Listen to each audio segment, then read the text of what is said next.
lump type of regressions. He went back to a position of being a bad quarterback. I can't even put it no other way. He's a bad quarterback. Then of course you got Colin Kaepernick with all the, the political stuff around him or the social stuff around him, and then J.J. Watt, a guy who we've known to be one of the best defenders, if not the best in the league, got a back issue. And Ben, you play long enough to know these back things just don't come and then go away. In addition to my list, or you can comment on my list, do you have anything that, going forward, the season's over with now, that you are left with questions about or people? Listen, man. I'm left with questions with that Legion of Boom out there in Seattle. They're not the same. Oh, Earl Thomas is gone. And see, the thing about this is, I used to always say this. Cam Chancellor's best friend was Earl Thomas. Earl Thomas, listen, man, covered up a lot of mistakes. Yep. He covered up a whole bunch. Yep. And the thing about it is, Cam Chancellor, every time you see him, Cam Chancellor, he is a linebacker. Exactly. He knock somebody. He is not built to cover nobody. And people will go, yeah, but he. See, when 29 was back, when Earl Thomas was back, this boy is sideline to sideline, eighth man in the box. Cam Chancellor, every time. This is what I always say. Every time Cam Chancellor has to cover somebody one-on-one, look how nervous his stance is. He's like, oh, God. Because, see, that's not what he's built for. Mm-hmm. And like you were saying, even going back to a J.J. Watt. See, Jadeveon Clowney going to the Pro Bowl this year. They find the boy played one healthy season. He played one full season. He going to the Pro Bowl. And see, the thing about J.J. Watt is this. J.J. Watt, in my opinion, doesn't have the talent that Jadeveon Clowney has. He has the motor. He has the dedication. But he also has a back issue. And that kind of stuff getting repaired, it doesn't go away. Mm-hmm. My back doesn't get better after surgery. That just makes it so that I can deal with the nonsense for sure. And listen, and the thing about Kelvin Benjamin is, people say, do that offense hurt? Do he hurt the offense because they got a force feed in the ball? I'm like, no, because the thing about it is, it's I just don't understand. I just don't understand the regression. Like, I can understand losing games, Keekly hurts, and different things, but y'all regress bad. Yeah, but see, that offense, man, was so collegiate last year, man. That offense it's always been so collegiate, the read option thing, and I think that's a part of the one thing I say every offseason, Ben, is the dudes that call defenses, they get paid money too. And when you give them an offseason, they're going to figure it out. Now the job becomes yours to try to beat them mentally and self-scout yourself and say, what do I need to do different? And it seems like the Carolina Panthers didn't do that. They felt like we can do the same thing we did last year. We went 15-1, got to the Super Bowl, and the defensive coordinator was like, oh, yeah? That's what you think going to happen? Same thing? All right, watch this. And when you look at Denver was like, listen, y'all had one of the greatest defenses, last year, but so did Seattle when they won the Super Bowl. Mm-hmm. So did the Baltimore Ravens the first time they won the Super Bowl. So did the only Super Bowl that Tampa Bay won. But the thing is, you can't win with mediocre quarterback play and think we're going to shut teams out in 10 points. That's not going to happen every game. These are professionals on the other side. So I just think that a lot of teams going to have to go to the drawing board. Yes, obviously Cam Newton will still be the guy moving forward. Denver is in trouble because Denver just lost their head coach as well as you don't know who you got a quarterback. Right. Because Paxton Lynch and Jordan Goff, they're the same. Neither one of those teams wanted them to play. Paxton Lynch got in like, oh, Lord. See, that's what reaching do. This boy went to the University of Memphis to play quarterback, and you got him in the first round? Somebody's going to have to justify that. Somebody's going to have to justify that pick. So, like you say, it's just one of those things. It just goes to show you, Mike, when you look at guys like that's what. See, when you watch Cam Newton, it makes you appreciate Russell Wilson, right? And Aaron Rodgers and Matty Ice and Eli and those guys because they consistently good players. What they don't need, they don't. I always say this: whenever a player does not have use of his legs, it forces him to be a better quarterback, a real quarterback, because that's all he got. Right? Cam Newton. He's blessed with a talent level, but it also regresses him as a passer because the thing about it is, man, at the end of the day, you're going to have to win games, the games that matter, doing what real quarterbacks do. Absolutely. And the thing about Cam is Cam misses too many wide open people. People be wide open, and Cam will miss them. Mm-hmm. And the thing about it is this. Yes, he's gotten a little better with the interviews, but Ron Rivera, who's also being talked about, is he might try to move on. Sometimes you can't deal with this monster that you got a quarterback to be like, man, I think his best years might not be in front of him. I don't know. I just don't know what I got with it. So true. He's been Troupe, ladies and gentlemen. This is Troupe Talk. We're going to do it again next week unless some other gay pop star dies and Ben has to mourn their losses. Never that. losses. Ben, man, take care, man. We'll talk again next week, brother. Appreciate it. Make sure you guys follow him on Twitter and Instagram at BenTroupe84, and also check out his website, BenTroupe84.com. We'll come back. We'll wrap up this Lane Kiffin situation, this conversation, and we'll move on to some talk about the NBA. And I got to talk a little bit more about the Atlanta Falcons as well. We'll do it next right here on One Mic with Big Mike. I have one question for you. Do you or someone you know run a business that could benefit from additional exposure? The One Mic with Big Mike show is currently taking on new sponsors and advertisers. One Mic with Big Mike is currently syndicated across 8 different online platforms, and your company's name could be heard and seen across all 8 as well. Let's get to work. Please send all inquiries to Mike at onemicwithbigmike.com. Thank you for listening. Thank you for your continued support. All I need is one mic. Go, Caleb! Come on, hit a homer, Jesse! Let's go, guys! Hey, did you guys know that kids who play sports earn more money when they grow up? Of course. I knew that. Hey, did you guys know that kids who read books have a bigger vocabulary? Oh, yeah, absolutely. Mm-hmm. Wow, jinx. Did you guys know that friendly children have more friends? Mm-hmm. Oh, yeah, yeah. That's true. I knew that. Did you guys know that winter babies are better at music? Everyone knows that. Oh, yeah? Yeah, it's pretty obvious. Yeah, so yeah. obvious. Oh, hey, guys, did you know that most people think they're using the right car seat for their kid, but they're not? Huh, I didn't know that. I'm pretty sure I knew that. I'm pretty sure you didn't. Parents who really know it all know for sure that their child is in the right car seat at the right age and size. Visit safercar.gov/the right seat to make sure your child is protected. Brought to you by the National Highway Traffic Safety Administration and the Ad Council. One Mic. All I need is one mic. What's the name of the show? One Mic with Big Mike. You know, ain't nobody getting hurt, ain't nobody, there's no crime being committed. And they say his style is too urban for the radio. This is real life stuff that's happened to me. Well, you know what? You, and you. One Mic with Big Mike. I like to be able to do what I want to do. A sports talk show, but no subject matter is off limits. Meek Mill's concert is not called the Hell Yeah I Bang Khloe Kardashian concert. And now, your host. Put your hands together for the one, the only Big Mike. All I need is one mic. Welcome back to the One Mic with Big Mike show. 1 hour down, 1 to go here on a Monday, the first Monday of the brand new year. Shout out to everybody who already broke their damn dumbass New Year's resolutions already. Shout out to all y'all, man. Shout out to the ignorant people who make New Year's resolutions as well. I'm heard live every Monday, Wednesday, and Friday right here on Spreaker.com. I'm also on the Spreaker app, the TuneIn app, as well as on OneMicWithBigMike.com, the website. You can also hear the show on demand on all those outlets, as well as on iTunes, iHeartRadio, Stitcher, Google Play Music, and, of course, YouTube. I'm streaming live video on Facebook. My Facebook page is www.facebook.com/1 MICWITHBIGMIKE. And it's the same handle for my Twitter and Instagram. Make sure you check out the hashtag, put it on the poll questions for the day. We got a couple up so far at the number 1 MICWITHBIGMIKE. I had a brain fart. Also, don't forget, you guys need to put something on the poll, the POLL poll. Holla at me, man. We'll put it on the poll and we'll get some answers for you. Whatever you need to know, just hashtag it, put it on the poll, and we'll let the people know. We'll extend it to the people. Let the people decide on what your issue might be. Text the show at 404-902-8104 or jump inside my live interactive chat room if you're listening via Spreaker, the Spreaker app, or my website. Just click on the little thought bubble icon and boom, you're in the building. Shout out to you, Big L. I see you, dog. I saw you on Facebook too, my man, but I was talking to Ben Troupe. We hadn't talked in like 2 weeks, so I had to catch up with the homie. I see there's a couple other people here too. You can leave your comments also. You don't just have to text them or jump inside the live interactive chat room. You can also leave your comments below the streaming video here on Facebook. My man Danny checked in as well. Lorenzo again, Big L. We should call Lorenzo Big Ren. I went to college with this dude named Big Ren. He was like 7 feet tall, played on the basketball team. You ever want to see something funny? Walk into a room, to a dorm room, and see a 7'2" dude on a twin bed. I wonder what Big Ren is doing. He probably .com.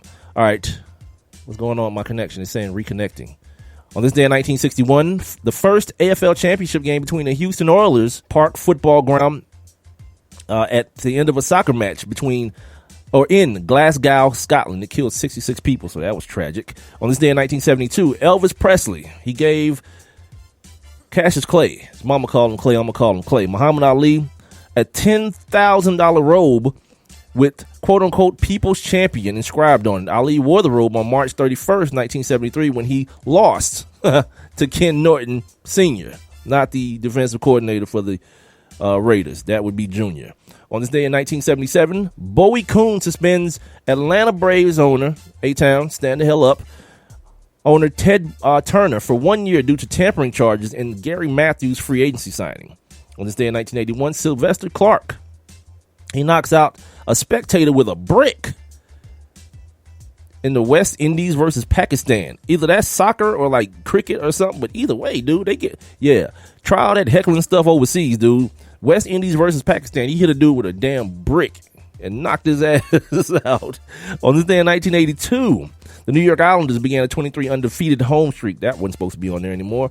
Also on this day in 1985, the Rebels of UNLV, they weren't the running Rebels yet. They beat Utah State in 3 overtime periods. The final score was 104. I guess they were the running Rebels. 142 to 140. It set a new NCAA record for total points in a basketball game.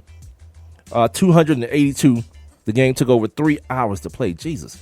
On this day in 1989, the UCLA wins a record 7th consecutive bowl game, since we are now in bowl season. And finally, on this day in 1991, Colorado, that Rashawn Salam team. Rashawn Salam just recently took his life at the end of 2016. Darren Hagen was the quarterback. They won the first AP national title poll. Now, that's significant here in Atlanta because the other poll, the other national champion, it was split that year, was the Georgia Tech Yellow Jackets. Yes, the Georgia Tech Yellow Jackets won a national championship in 1991. Many a year after the University of Georgia, but for some reason, these yahoos down here still worship the University of Georgia. Go figure, right? The team right here in the city of Atlanta won a national championship more recently, but for whatever reason, it's all about the Bulldogs. That is your Monday first on this day of 2017. All right, getting back to the show.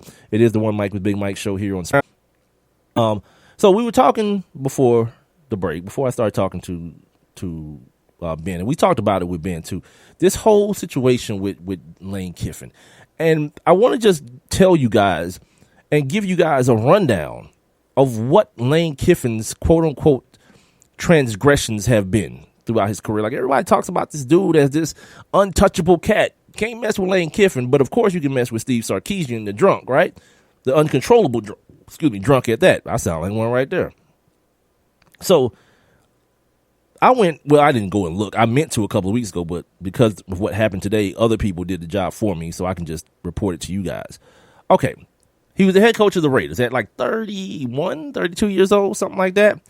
His big transgression with the Raiders was he opposed owner Al Davis's desire to select Jamarcus Russell with the first overall pick in 2007.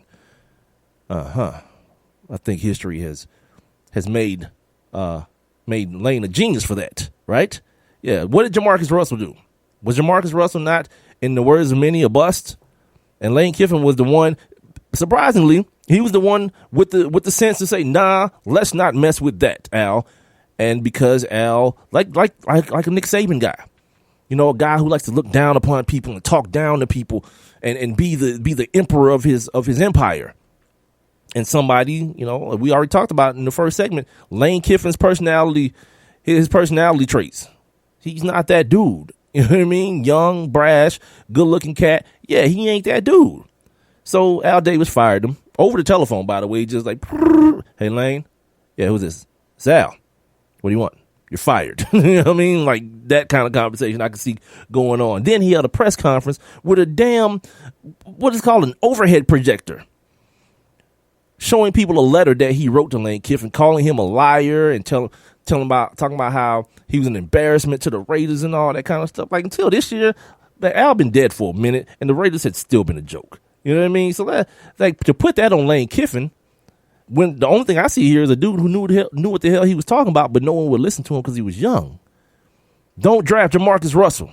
You got a big arm. You got a big mouth, too. You like to put food in it. And by the time it's all said and done, he's going to be 300. Like Jamarcus Russell right now, I think it's like 300-something pounds at a quarterback. And he's like the big 300, too. Not like Jared Lorenzen's like the compact, pudgy, fat, obese 300-pound quarterback. Jamarcus Russell's the same thing. He just put it on a bigger frame. You know what I mean? And don't look good. It's not like Shaq 300, which I don't know. Shaq 300 looks good, but it's not sloppy. You feel me? So let's move on to the University of Tennessee, which I've already proclaimed to you guys in the first segment that this dude ain't a country boy. I mean, that ain't his gig, but, he want to coach because he can. He knows how to do it real well. His deal there was he was replacing Phil Fulmer. Phil Fulmer, the cat that won the one national championship at the University of Tennessee with T. Martin, not Peyton Manning. First year there, 7-6, right? Which was an improvement. Phil Fulmer, if I can say it in English, went 5-7 the year he left. Then in January sometime, my man was like, I'm leaving. I want to go home. The job in USC is open. My quote unquote dream job is opening. I'm going to bounce, cuz. You know what I mean? And at that point, the hillbillies in Knoxville decided they wanted to burn mattresses and protest and surround the athletic facility. Who was wrong in that situation? A dude that got offered the job that he's always wanted, taking it, or the yahoos burning mattresses and getting and committing arson? I'm going to go with the yahoos on this one. They were the wrong one. So at this point, we're through 2 jobs now, right? Through 2 jobs when my man was 32, 33, 34 years old. I still don't see the part where he's at fault. All right, now he's at USC. Let's give it to you. USC at the time going through these sanctions based on Reggie Bush's situation, which was bullcrap too, but whatever. He went 8-5. Then he went 10-2. Then in the third season, they fell back. He went 7-6. Of course, now 2 years in, that's when the sanctions start hitting in, right? That's when the sanctions start hitting in. You ain't gonna feel them the first year because the players are still there. The second year either, because a lot of them gonna still be there too. That third year when cats start graduating and going to the league, it is still USC. You feel me? You're going to start feeling it. So he dropped back, went 7-6. Then he went to Arizona State. Arizona State put up 62 points against him, right?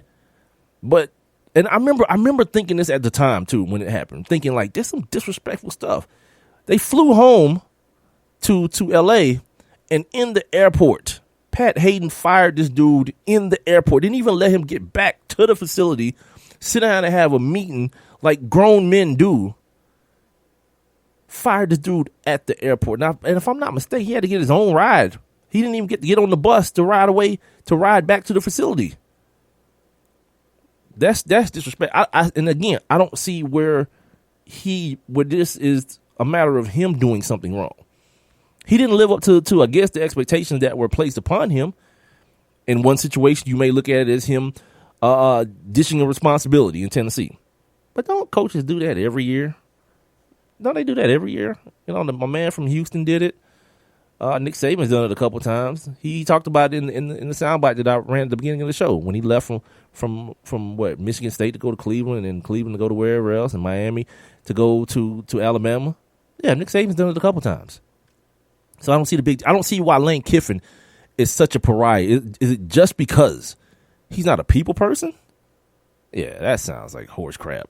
I mean, it's got to be something more. Oh, and here's the other thing, too. I brought this up to my man earlier today, and I can't believe people don't remember this. Because I know it happened very quickly, and like everything, because Nick Saban said it didn't happen. It must not have happened. But there was a rumor last year that Lane Kiffin was banging Nick Saban's daughter. And he was about to be fired behind it. And it got out, and Nick Saban kind of shut it down, and no one followed up about it. But, yeah. I mean, I can see why a cat would be yelling at you on the sideline. This dude's on college campuses crushing ass. Yeah, and then one of them happens to be your daughter. Well, I mean, if you want to get back at the boss for hollering at you on the sideline, do that. Go get his little blonde head, blue-eyed daughter, and give her a good smashing. and there's Lane. Lane got divorced and all that while he was down there, because a part of the reason I remember people talking about him leaving Tennessee the way he did, his wife wasn't about that. His wife's a California chick, too. She want to be out there in Rodeo Drive and all that kind of stuff. She ain't trying to be in Knoxville where there's nothing but UT football and basketball. Come on, man. Miss me with that, man. I find myself kind of like now rooting for Lane Kiffin. And I don't do the whole rooting for people thing, but yeah, I kind of find myself kind of sort of doing that right now. All right. So there's that. We talked about the games already. Bama beat Washington soundly 24-7, and Clemson just pushed it all the way in on Ohio State. Maybe that's their consolation. Maybe that's their reward for not playing in a damn championship game. Because I'm watching Penn State right now get busy on this USC squad. 48-35, I think is the score. They running fake field goals and some more stuff. You know what I mean? So this Penn State team is looks for real. And again, more hypocrisy. I want them to do bad. I want everything bad to happen to Penn State football that can, but I still want James Franklin to do well. So, puts me in a kind of a conundrum here, kerfuffle here. You know what I mean? So the Douchebag Bowl will take place next week, I think, on Monday. The rematch, first time in a bunch of years, I think. First time in the BCS college football playoff history that there's been a rematch, the following year when it comes to the championship game the previous year. And then you got Alabama and, of course, Deshaun Watson and the Clemson Tigers going there. Should be a good one, hopefully. I hope it is. It's the last one. I'm always hoping that the last game of the season is like hella good, or the last series of basketball season is like hella good, because I've said it before. I can't do bad sports, man. Like these games that happened this weekend, I ain't watched the whole thing, even though I knew I was going to talk about it today on the show.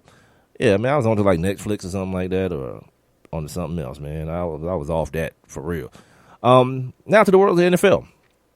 I mentioned the playoff matchups earlier in the show when I was talking to Ben Troupe. And that AFC stuff, you can have it. I mean, I'm going to watch it, but yeah, y'all can have that. That's ridiculous as hell. First of all, the Texans situation was already going to be crap. I'm pissed at the Colts. That you mean tell me you can win that division with Andrew Luck? I don't give a damn how bad the defense is and all that. You got Andrew Luck. They got Brock Osweiler. Yeah, advantage Colts, man, every time. And you couldn't win that damn division?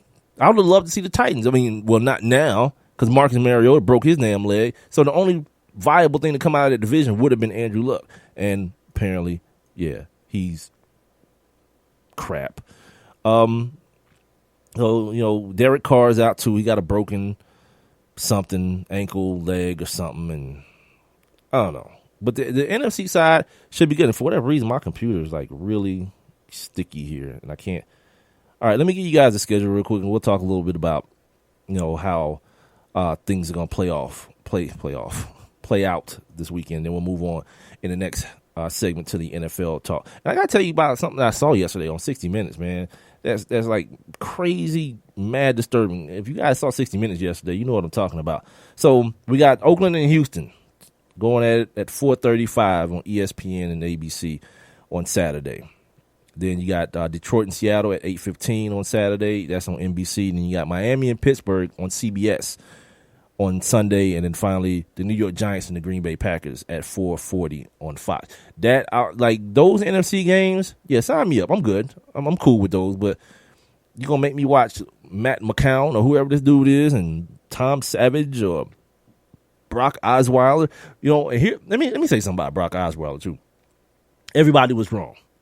Brock Osweiler, if he wanted to be a successful quarterback in the NFL, should have stayed with the Broncos. He knew the system. He was there for the entire time. He knew the system. He got a little bit in his feelings. But John Elway you can't just like let him off the hook either. Like all this, like, oh yeah, we're gonna do what we can. We're still gonna make it happen. No, you're not, because Trevor Siemian is not an NFL quarterback. Not as a starter. Not a championship level one. Northwestern undrafted. There's a reason for these things. Like, you keep on looking for that needle in the haystack, that Tom Brady. That's called an aberration, man. That don't happen every day. You don't find that dude. Dak Prescott had a couple things on him, reason he dropped to the 4th round, but that's still 4th round. Russell Wilson was short. Well, is short. You start talking about dudes lasting to the 7th and 6th round and all that kind of stuff. Come on, man.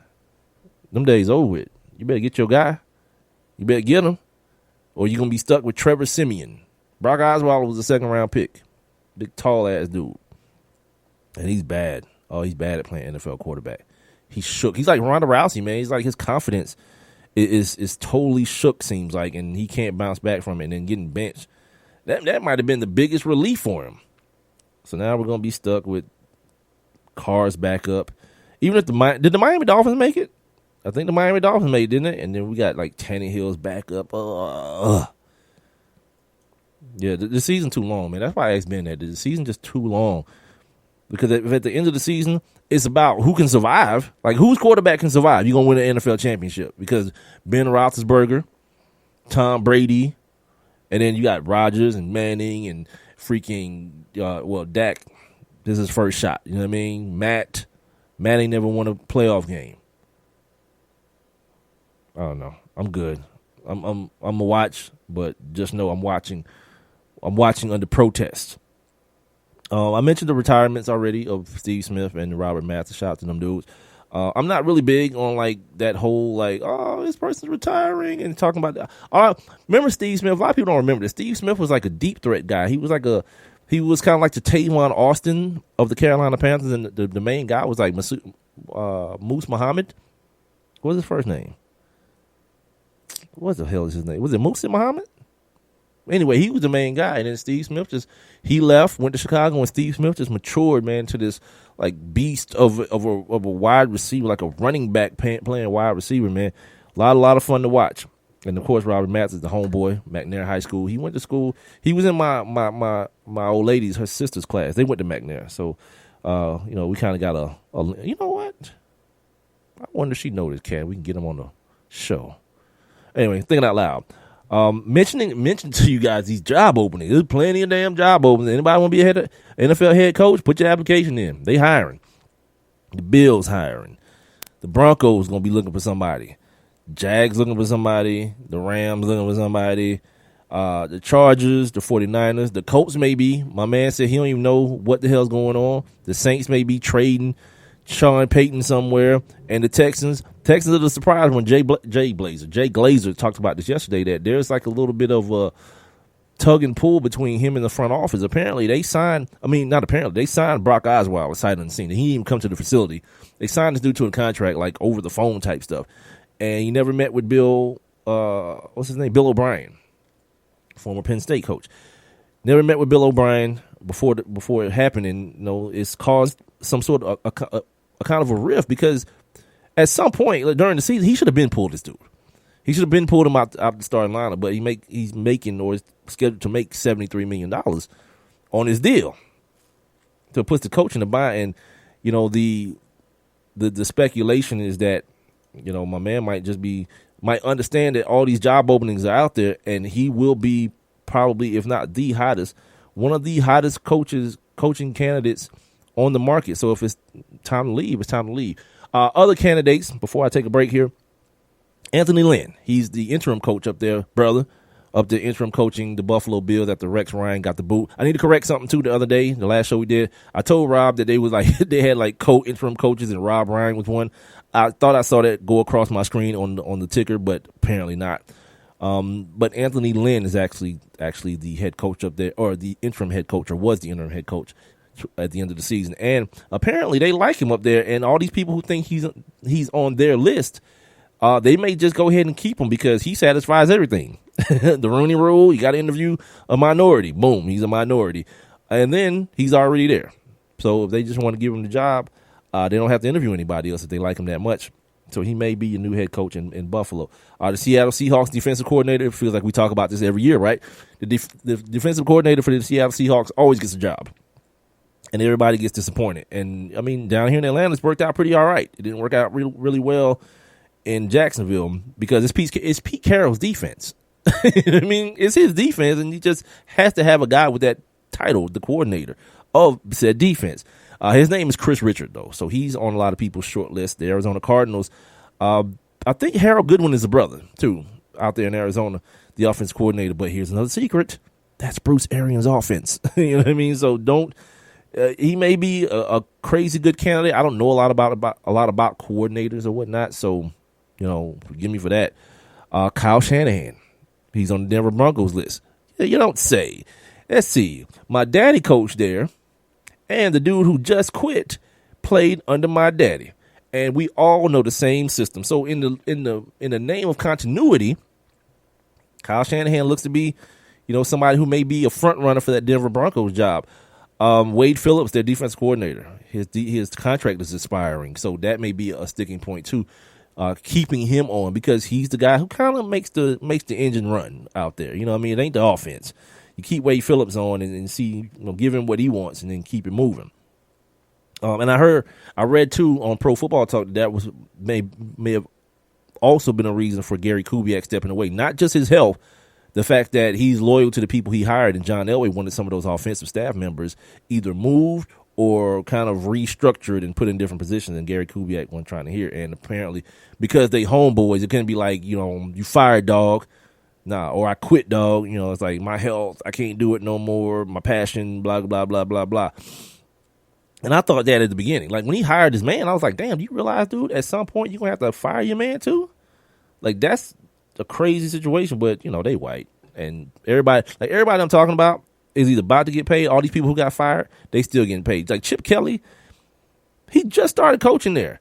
They about to be on the hook for him, Tom Sulo, and I'm not sure if they still paying Harbaugh out there in San Francisco. Yeah. You a 49ers fan? My man Day-Day is a 49ers fan. My former co-worker Day-Day.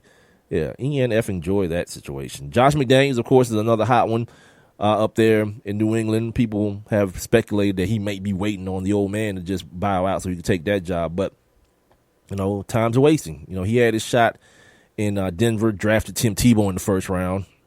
Huge mistake. But now he's showing people like Lane Kiffin. He's showing people that he can actually... He has a skill. He can coordinate an offense. Now, the other stuff is what may still be in question. Mike Smith, my former coach, the former coach here in the city of Atlanta, my former defensive coordinator in college, Mike Smith down in Tampa Bay, some people may be looking to get him back into the fold. The Jaguars, he was defensive coordinator there under Jack Del Rio. Of course, Tom Coughlin, while we looking back in time. Tom Coughlin's another name. Who else we had? People looking for GMs too, or Tom Cable's another coaching name, but people looking for GMs, especially the San Francisco 49ers. Trent Kircher from the Kansas City, or from the Seahawks, and Chris Ballard from the Kansas City Chiefs. Nick Caserio from the Pats, and and George Patton. He's the assistant general manager for the Minnesota Vikings. So that's what the offseason is going to look like, man. Cats getting their asses cut and moved on. My man Les Snead, Brand Carthon was on the show last week. He worked for Les, so if they retain the personnel staff in LA, but if the new coach comes in, apparently it'll be up to them whether they're retained or not. So it's not really one of those things where you sign this extension and you got job security. They're giving a little bit of power to the new head coach. We're going to take another break, last break of the show. Come back. We got to talk NBA with you guys. I'm going to get these poll results from my NBA, put it on the hashtag, put it on the poll, brought to us by sportsnewsandbrews.com. At One Mike with Big Mike, you still got time to chime in. You can chime in all the way up until the poll closes, as a matter of fact, and I'll read the results to you guys at the beginning of Wednesday's show. I'm going to start trying to remember to do that. It is the One Mike with Big Mike show, Spreaker.com, the app, and tune in, and One Mike with Big Mike is where I'm being heard. I shall return in about 90 seconds. I have one question for you. Do you or someone you know run a business that could benefit from additional exposure? The One Mic with Big Mike show is currently taking on new sponsors and advertisers. One Mic with Big Mike is currently syndicated across 8 different online platforms, and your company's name could be heard and seen across all 8 as well. Let's get to work. Please send all inquiries to Mike at onemicwithbigmike.com. Thank you for listening. Thank you for your continued support. All I need is one mic. In the U.S., about 90 people die in motor vehicle crashes each day, and thousands more are injured, resulting in hundreds of millions of dollars in direct medical costs each year. 1 in 3 crash deaths involves drunk driving, almost 1 in 3 involves speeding, and half of those who died were not buckled up. Even though we've made progress in the U.S., other high-income countries have lower motor vehicle crash death rates. We can and must do better. Here's what you can do. Use a seatbelt in every seat on every trip, no matter how short. Make sure children are always properly buckled in the back seat, in a car seat, booster seat, or seatbelt, whichever is appropriate for their age, height, and weight.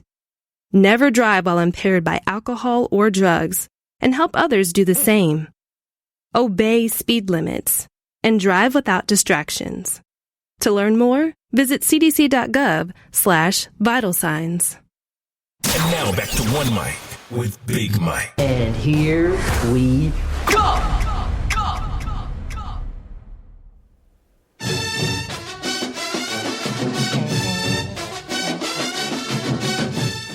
Sounds like we're on the HBCU report.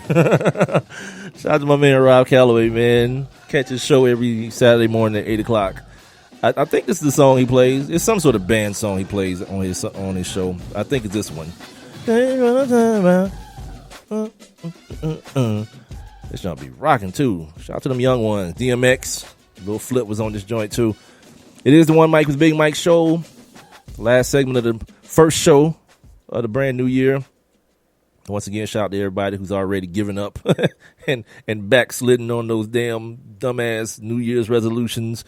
Spreaker.com is where you're probably hearing me. If you're not hearing me there, you're hearing me on the Spreaker app or TuneIn or One Mic with BigMike.com. You can possibly be hearing me on demand on all those outlets or, of course, on iTunes, iHeartRadio, Stitcher, Google Play Music, and YouTube. Renee has just told me that my stream, I saw on Twitter, she said or on Facebook here, she says the Spreaker has stopped. I think it stopped and came back on. Let me know something, Renee. You can text the show at 404-902-8104. Keep that number handy. You can also, by the way, leave your comments like my man Danny Lorenzo has. Renee's telling me what's going on wrong with the show. You know what we got to start doing, Renee? We got to start opening up the Skype thing so I can get these messages like on an instant messenger type way, because I may see them way too late and you might possibly have something important to say to me. I mentioned in the beginning of the show that I got some giveaways for you guys, man, for the people who rock with me and listen to the show or whatever. I just got to figure out how I want to give them away.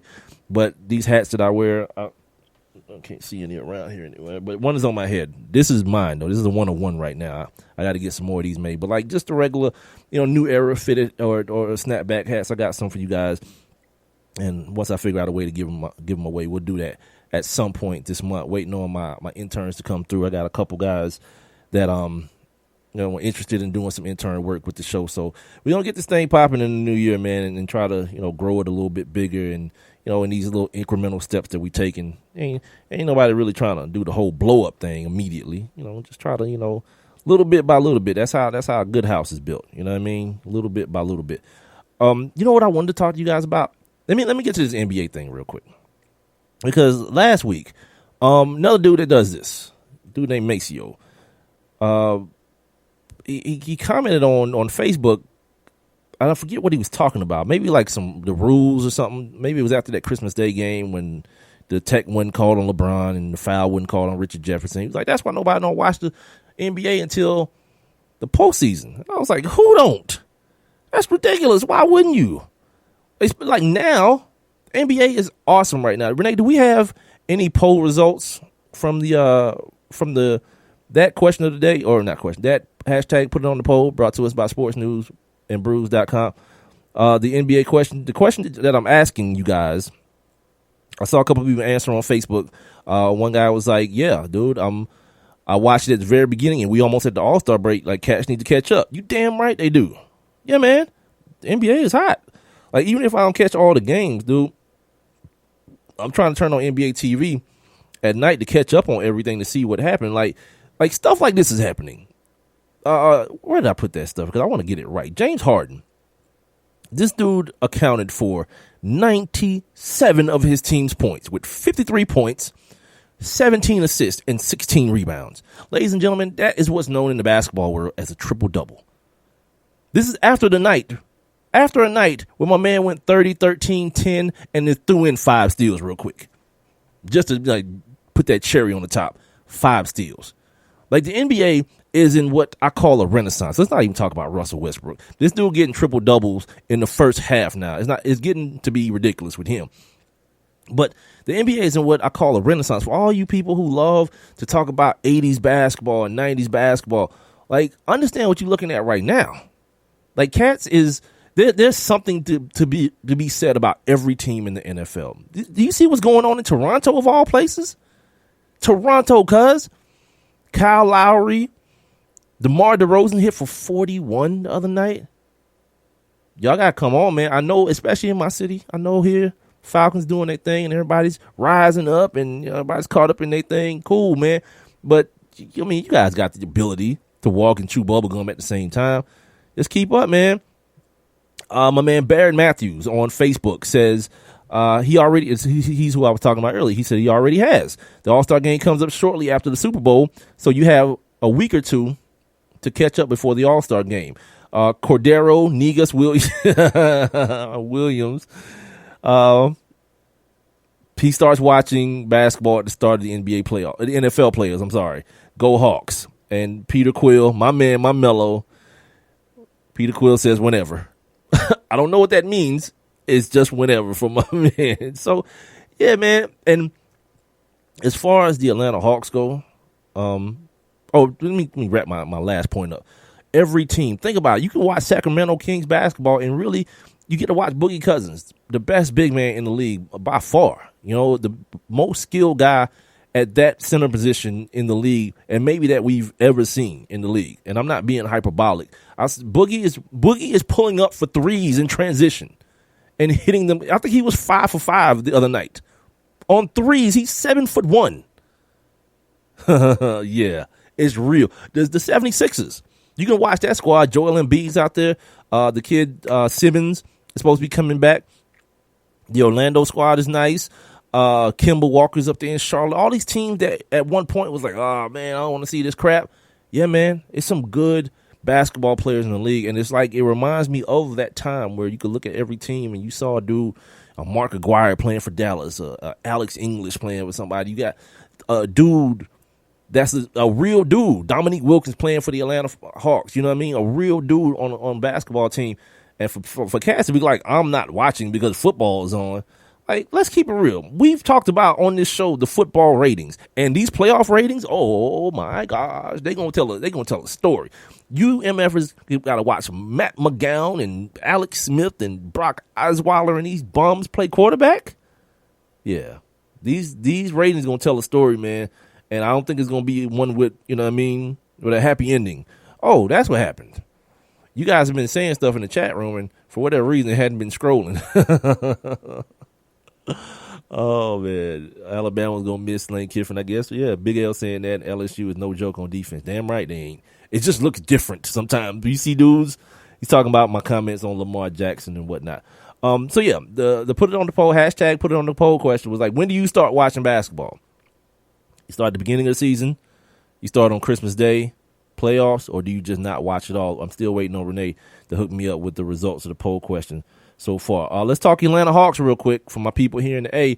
They are putting out feelers for Paul Millsap, who's already pretty much stated that he's going to opt out of his contract at the end of the season because there's money to be earned. There's no sense. Like Russell Westbrook did that, and I was like, dude, why? Like, if you're gonna stay, just tell people you're gonna stay, but then live out this contract and get your money when it's time to get paid. Don't leave money on the table, man. Don't get fooled into thinking these people who are wearing your jerseys and chanting your name that they really care about you. They don't. You know what I mean? You provide a service, and you should get compensated as much as you possibly can for providing that service. And this year, service has been A+, my man. I want to thank you for that. But no, the Hawks shopping. I'm gonna use the word shopping. I don't want to make it sound stronger than it is. But Paul Millsap, as well as Thabo Cephalosha and Kyle Korver. Kyle Korver is another guy who may be on the move if the Hawks can find somebody to meet whatever their price may be. I'm in the old chat room. What the hell does that even mean? Renee says I'm in the old chat room. Okay, sweet. I don't know what that means, but sure. Hi, old chat room. Is there a new one? How do I get there? Yeah, anyway, let's continue talking about the Hawks. And I had a conversation the other day.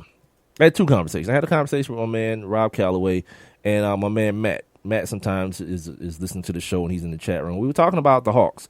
And the eye test with the Hawks, it just looks so different to me than it looked like. The Hawks were so crisp and fluid on offense 2 years ago. And every year since, the offense looks to have gotten slower and a lot more methodical. And now Dwight Howard's here, and it seems to have like really bogged down. I watched the Hawks too. I watched them play when Dwight's out and he's hurt. And then I watch him when he's there. There's a lot of pick and roll. There's a lot of muck in the paint.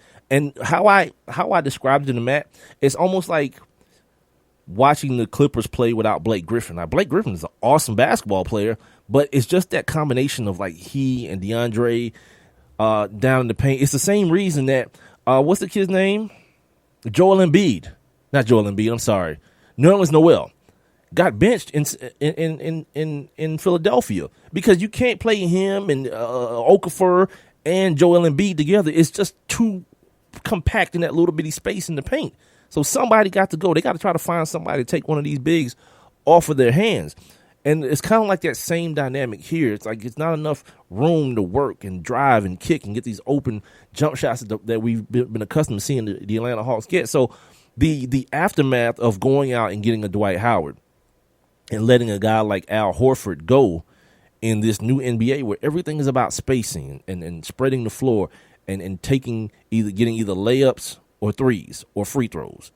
That's basically what the league is now comprised of, teams that do that. That's why the Houston team is looking the way they look. That's their philosophy. And now it's a perfect case study. Dwight Howard is gone. Now, of course, they got Mike D'Antoni in there now. He has his own way of playing in NBA offense. But Dwight Howard is gone. And now look at James Harden. People talking that MVP stuff. I know it's early for me to have that conversation, but it's one of those dumb conversations that First Take and Skip Bayless them show love to have and all this kind of stuff. Embracing debate. Speaking of, dude, I blame you guys for this. For First Take is about to be on the real ESPN in the morning when I'm trying. I blame y'all, man. You know what I mean? Not understanding consumer power and ingesting stupidity. I blame all y'all for that, man. And this is about to be ridiculous. This dude, this clown Stephen A. yelling at this white boy and this I don't know, Middle Eastern chick sitting there trying to referee the situation. Jalen Rose, his old lady. I'm good, man. The poll results are in. People, 25% of you guys watch when the season starts. 0% start at Christmas. Oh, what the hell? Did you see what happened this Christmas? 50% started the playoffs, and 25% don't watch at all. Shame on y'all. Of course, I mean, the 25% aren't basketball fans, so I can understand. If you're not a fan of it, you're not a fan of it. But, like, half of you dudes and ladies are starting to watch basketball when the playoffs start? Yeah, y'all losing, man. Y'all losing when it comes to the association, man, because as watered down as this NFL season has been, and as much as y'all can complain about the referees or whatever, the one thing that you're going to get from the NBA season, you ain't going to get Matt McCown, or whatever the hell his name, McGlown, whatever the hell his name is, and Tom Savage. Nah, cuz you're getting DeMar DeRozan, like this week, this week you get to see Russ and James Harden go at it. Tonight, I think, the Golden State squad's got Denver. Shout out to my man Jason Hill checking in on Facebook. He says he starts watching it opening night. You damn right. You damn right. Because it's something to watch. It's not like I'm saying, turn on the TV and like the only good team is the Spurs. And even watching them is like an acquired taste to watch the Spurs. Nah, basketball is real. You know who we got to talk to, Renee, about this? Who I like to talk to about this? Gerald. Bottom Line Sports Show, Gerald. We should get Gerald on and chop it up about people's watching habits. He talks to NBA people all the time, and I don't. So when I saw that, and then I hit Renee with it, Renee was like, "Yeah, that's true." When I told her what Maceo said, I was like, "Wait, what? People ain't ingesting this?" Yeah, I don't know. That's weird. Like, football ain't been that great to where you just be like, you know what? F basketball. Especially with the Bros. Like, that's supposed to be our lick, ain't it? So anyway, keep an eye out for this Hawk situation, because this brand new CBA, and this is the last thing I'm gonna say about this. This brand new CBA is putting teams like the Atlanta Hawks in a position where they're going to have to tank to compete. You say, Mike, what the hell are you talking about? The new CBA makes it financially irresponsible, makes players look financially irresponsible for leaving the team that drafted them in free agency, because there's so much more. They put such a gap in the pay structure of a player who stays with the team and a player who leaves, that it would be ridiculously stupid. I don't care about how many endorsements you got. We talking like $40-50 million you leaving on the table if you leave your current team, which means a team like the Hawks, who's dealing with Kent Bazemore and Tim Hardaway Jr. and Mike Muscala and Dwight Howard, you ain't heard no stardom yet, right? Like, Dwight Howard's a star in name, but for what the NBA is right now, nah, his time has passed. So basically, while Atlanta didn't ever seem to be a destination for a primetime star in free agency, it damn sure ain't finna be now. Like, you just got to be bad, get a top 3-2 pick, and get a baller. But if you still start playing that game, where you gonna we're gonna be the 7th seed, 8th seed. We might miss the playoffs this year, come back, be the 6th seed next year. Yeah, stop playing. This Atlanta team is gonna have to get bad. And the Hawks fans here, let's put it on the poll, Renee. Hashtag put it on the poll. Brought to you by sportsnewsandbrews.com. If you're an Atlanta Hawks fan, would you still support the team if they decided to tank the season, to get better, to try to build a championship team? Yes or no? Simple question. Yeah, we do yes or no. We're not even going to do your favorite one, Renee. We're not even going to do I don't give a F, because we're talking to a select group of people, the people who root for the Atlanta Hawks. And if the team tanked, would you support that if it led to winning a championship, to becoming a championship contender? Because right now, the league has set it up to where LeBron has done his thing. And this is why this dude is so smart, man. He went and did his thing. Did the thing in Miami with his boy Dwayne Wade and Chris Bosh, came back and did it again with Kyrie and now Kevin Love. And his career is going to end in Cleveland, so he's like, I don't care no more. And so they set up the rules now. So after KD does it, it's not going to be done again. There ain't going to be no super teams, nobody leaving to change the balance of power in divisions and all that kind of stuff. You throwing away too much money to do it. Yeah, we talked about it with Jovan Buha from ESPN, man. It's the way these owners are retrieving or getting back control that they lost to the players. And it seems like a good deal. So much more money, but a whole lot less freedom comes with it. And, maybe that's the thing, man. Maybe people, especially in those positions where there's so much money to be made, you're willing to throw away or give back.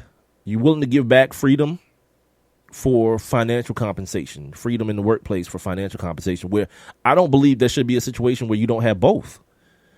Your financials, your position within a company should be fluid based on what you want in life. You want to leave the company and go work for another one, you should be able to. If they're not paying you enough, or you should be able to go to that other company, and if you choose to go to that other company, get paid as much as you would have gotten for the other company. If you're doing the same job or better, the NBA don't see it that way.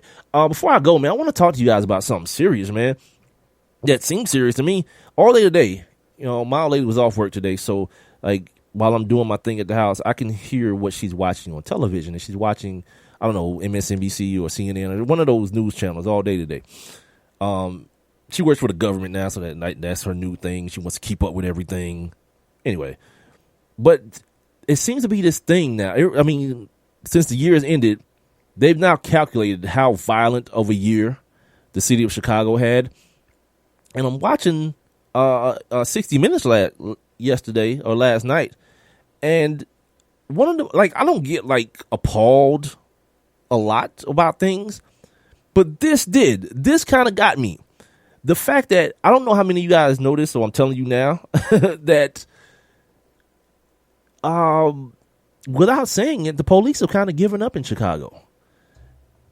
Yeah, I think I'm willing to say that. The numbers say that the number of people being stopped by police, the number of police stops has gone way, way down. And the other number that correlates to that is the huge spike in the killings in Chicago. So you make the inference that one definitely affected the other one. And it came about, the way the police are spinning it is because the ACLU is asking for accountability. That when an officer has an interaction with a perp, or call him a perp in this situation, they need to write a report. And it's like a 2-page report on that interaction. A paper trail is what we call it in the real world. They don't feel like they should have to do that. So instead of doing that, they just don't do the job at all. And while they're not doing the job, you all know, as insatiable as people are, as soon as people know that they're not being monitored, things run amok. I don't have no time for that. And here's the thing that I was talking about this last year when these folks was getting killed and nobody wearing blue lives matter. Nobody was saying anything. You know, we're going to wait till the investigation to get all the information. Well, I just saw on tape this kid in Chicago got shot in the back 16 times, man, walking away from the police. 16 times. A kid. They don't need no investigation. I don't need no investigation for that. So now the police feel like their way of proving their point is to not do the job. Then quit. Because it is exactly what I say it is. Quit your job. And all this crazy stuff people talk about. Like, well, what if all police had that attitude? That now I'm scared, so I'm going to quit. I don't think that's a plausible situation. That's the thing. Those are the things that people reach for when they don't want to face facts. Because if you're not doing your job in the places that need you, you've essentially quit anyway. Just bounce, man. Figure something else out the same way anybody else would in life. Your job is too dangerous. You want to start telling people, oh, our job is stressful, it's dangerous. If it's too much of either one or both, bounce.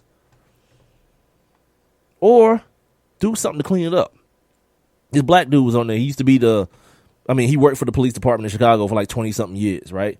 And he's one of the ones who, I guess you would call him a whistleblower, who brought these numbers to people's attention. Like, look, man, these dudes are out here. They calling themselves police, but they're not policing anything. And while they're not doing that, young black kids are killing each other. Gangs are taking over neighborhoods. Old people are scared. Kids are being taught to dodge bullets, which, of course, is impossible. But my point in saying all this, these people are in survival mode, man. In America, this isn't Afghanistan. This isn't Syria or none of these places. This is America, a major American city that this is happening. And it's like, it's cool. And now it's like, well, look what's happening because we don't want to be the ones caught on tape doing something or people thinking we're doing something we're not supposed to do. We didn't do the right thing. And don't be surprised. I talked about this a couple of weeks ago. Don't be surprised, cuz if every time I look on TV that someone that looks like me is getting killed by someone in a blue uniform with a badge on, yeah, I'm going to be antsy. And if I fight back, that's why. Like I saw on TV the other day, I guess some cops got ambushed by some cats. Look, man, sometimes it's the cost of doing business, man. When you silent about things. Oh, sorry, I left. I just kind of like let the story about the dude who was a whistleblower in Chicago kind of just fall off the table, didn't I? Anyway, he had his like 25-year retirement, whatever, party or whatever. And he's up in there and everybody, all the police are calling him a sellout and all this kind of stuff. And he told Bill Whitaker, he's like, I ain't getting mad because I knew all they was doing is proving to me what I already knew, man. These people don't deserve to be doing what I took pride in doing. They done put this dude picture in the urinals in the bathroom at his celebration now so that people could walk in and, in a sense, piss on his face. Come on, man. That's why. Like, people talk about, like, the discourse between black people in America and the police, and then they want to put it all, like, on the black people. Like, it's because they don't trust us. Usually, man, if you're, like, fellas, if your girl cheat on you, and I'm saying it in this way, if your girl cheat on you, at some point, you got to look and ask yourself, why? What did you do? Because women ain't made like men. You know what I mean? Like, for the most part, I should say. If you a good dude to your woman, she don't want to go back to that life. You know what I mean? You as a dude, is whatever. But on some real, you got to ask yourself, and the same thing with the police. If black people don't trust you, ask yourself why, man. You know what I mean? If there's always a combative nature to black people, when the police roll around, find out why, folks. And you'll look in the mirror and find out you got a lot to do with it. Ignoring the fact you looking at people getting murdered on TV, running away, and the cats who doing it because they got a badge, they get to go home. Yeah, like I know people got families and all this kind of stuff. If your husband or your dad is a police, I can't find myself being that dude to be like, oh man, that's messed up. sometimes in war, and I feel like sometimes this is what this is, man. It's a war. Good people perish too. It ain't just the bad ones. Good people go down in flames too. Let me read off some of these responses to the Facebook situation, and I'm going to get up out of here for the day. Appreciate you guys, as always, rocking with me. Would you support the team tanking? Would you support the team tanking the season to set up for a better team in the future? I'm sorry. Okay, so Omar Davis, I don't know, he liked it. I don't know. What is up with you guys, man? You answer a question? My man Danny answered the other question about when he starts. He says he watches opening night, but he knows a lot of people that wait for Christmas or what's ASG? All-Star Game, the All-Star Game. So that's another point that I probably missed. Anyway, man, that's going to do it. That's my 2 hours, a little bit over. I got to find my music real quick before I get up out of here. All right, here we go. So, yeah. That's my 2 hours. You guys take it easy. It is the One Mic with Big Mike show. Heard every Monday, Wednesday, and Friday right here on Spreaker.com. I'm also on the Spreaker app. Tune in, and of course, OneMicWithBigMike.com. Make sure you guys are signing up for your Spreaker accounts. That's one thing you guys got to do. You can hear the show on demand on all 4 of those outlets, as well as on iTunes, iHeartRadio, Stitcher, Google Play Music, and of course, YouTube. Subscribe to the YouTube. Subscribe to the YouTube, as well as the iTunes. And check me out. Like my Facebook page, One Mic with Big Mike. Same handle for Twitter and Instagram as well. We're going to come back, man. Hump day. Get you guys over this hump. Talk some more crap. We're going to probably know some more about these openings, these coaching openings, and whatever else, man. So y'all stay tuned and make sure you keep up with me on social media. Until then, you guys be safe and have a good one.